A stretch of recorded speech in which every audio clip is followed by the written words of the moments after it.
Hi, I'm Matthew.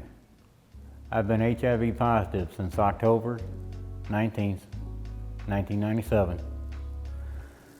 I was diagnosed while I was in the Missouri Department of Corrections.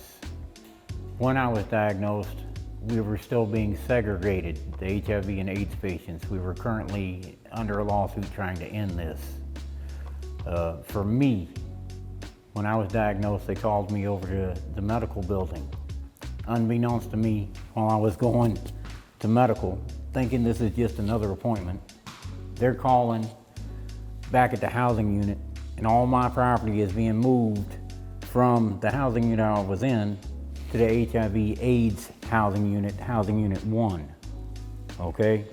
So, unbeknownst to me, the rest of the population knew what was going on to me before I was even told I was positive.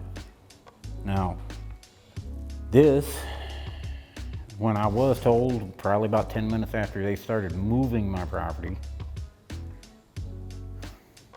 it was something that made your heart sink, okay? Because it was still early on in this as far as I am concerned, because 97 we still didn't know enough about this disease. It was like someone hitting you with a rock in your chest, big enough to move you back 4 or 5 steps, no matter how hard you were braced for it. That's the kind of impact it had. And the way people just walked away from you, and some of them ran. And that's not an exaggeration. They'd see you coming out for chow hall, and it's like the parting of the Red Sea. All these great big bad, killers afraid of me just because what's in my blood. And I didn't understand it then. I didn't have an understanding of why they had this fear. And that's why I'm being part of the HIV Stops With Me campaign, because I want the stigma to end. I don't want people to be afraid of this. I am just like everybody else. I heal probably better than most people at this point in my life. When I was diagnosed, I had 187,000 viral load, but my CD4 count was still over 1,200. So I had no physical ailments to tell me I was sick. And thank God I haven't really had that many to deal with.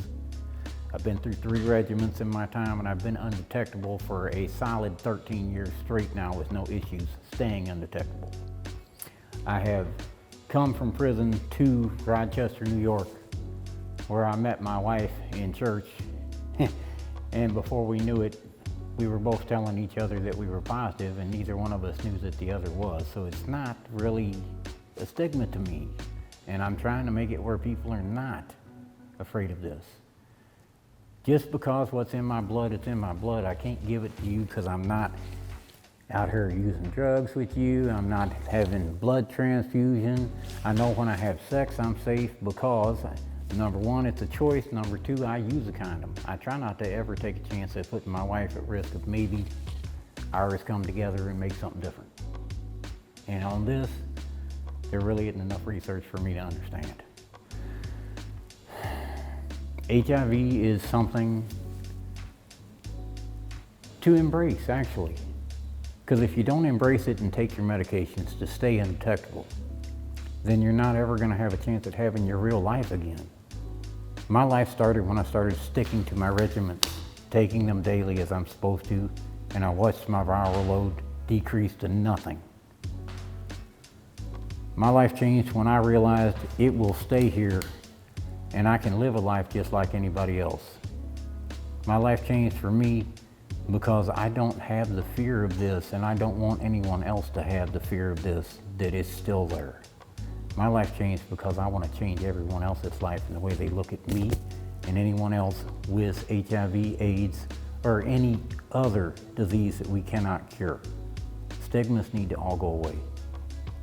We need to learn how to live and love each other just as we are brothers under God.